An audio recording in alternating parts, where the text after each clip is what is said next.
Guys ပြီပါဒီနေ့ကတော့ကျွန်တော်ရဲ့ဒီ Elite Travel and Tour ဧည့်သည်တွေနဲ့ကျွန်တော်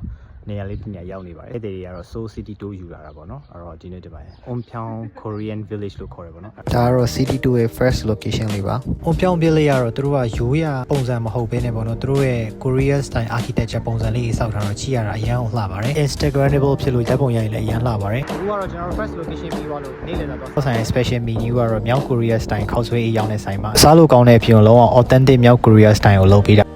ဆိုမြို့တွေမှာရှိတဲ့ဒီ waterfall လေးကတော့ cafe နဲ့တွဲရပါအဲ့တော့ကျွန်တော်တို့ကဒီဟာ waterfall cafe လို့ခေါ်ပါတယ်ဒီဟာကတော့ကျွန်တော်တို့ရဲ့ second location လေးပါဒီ waterfall ကတော့ man made artificial ပါဒါပေမဲ့လည်း man made artificial ဆိုပေမဲ့လည်း view ကတော့အရန်ကိုစစ်အတိုင်းပဲပေါ့နော်ပြီးတော့လည်းဒီဟာ cafe လေးနဲ့တွဲရတဲ့အတွက်ကြောင့်မို့လို့ cafe တစ်ခွက်တောက်ပြီးတော့ဒီလိုလှပတဲ့ view ကိုကြည့်ပြီးတော့ရှေ့မှာလည်း relax လုပ်တဲ့လူတွေလမ်းလျှောက်တဲ့လူတွေအများကြီးပဲပေါ့နော် coffee ပူပူလေးတစ်ခွက်နဲ့ဒီ view ကို relax လုပ်ချင်တဲ့လူတွေကတော့ဒီနေရာကိုလာသင့်ပါတယ်ဒါကကျွန်တော်တို့ရဲ့တက် location မှာဟန်မြစ်ကိုရောက်နေပါတယ်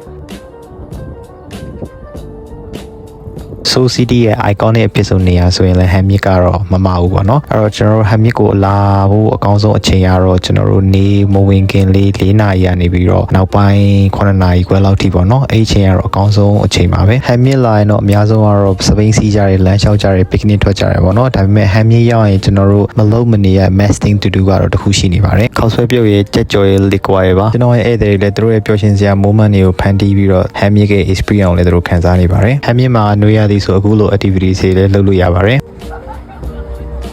ဒီလိုနဲ့ကျွန်တော်တို့ခရီးစဉ်လုံးပြီးဆုံးသွားတော့ကျွန်တော်တို့ဧည့်သည်တွေနဲ့ကျွန်တော်နဲ့အမှတ်တရအနေနဲ့ညစာသွားစားကြပါတယ်။ဘာကြောင့်လို့ကျွန်တော်ကဧည့်သည်တွေကိုငရှင်းကင်ကိုအမြဲတမ်း recommend ပေးလဲဆိုတော့ကိုရီးယားအစားအစာကနိုင်ငံတကာမှာကိုရီးယား restaurant ရှိတယ်ပေါ့နော်။ဒါပေမဲ့ဘယ်နိုင်ငံမှာမှငရှင်းကင် restaurant မရှိခဲ့ဘူးပေါ့နော်။အဲ့တော့ကိုရီးယားရောက်ရင်တော့တကယ် authentic ဖြစ်တဲ့ကိုရီးယားငရှင်းကင်ကိုစားတင်တယ်ပေါ့နော်။ experience လည်းကျွန်တော်ဧည့်သည်တွေကိုပေးခြင်းတဲ့အတွက်ကြောင့်အမြဲတမ်းငါးစားတဲ့ဧည့်သည်တွေငရှင်းစားတဲ့ဧည့်သည်တွေဆိုရင်တော့ကျွန်တော်အမြဲတမ်းဒီငရှင်းကင်ကို recommend ပေးပါတယ်။ဒီလိုလေးနဲ့ပဲကျွန်တော်တို့ရဲ့ Seoul City Tour လေးကိုဆုံးသက်လိုက်ပါတယ်။အခုလိုမျိုး Korea private tour experience လို့ချင်တော့ကျွန်တော်အများနဲ့ဆက်သွယ်လို့ရတယ်လို့ကျွန်တော်ရဲ့ Elite Travel and Tour လည်းဆက်သွယ်လို့ရပါတယ်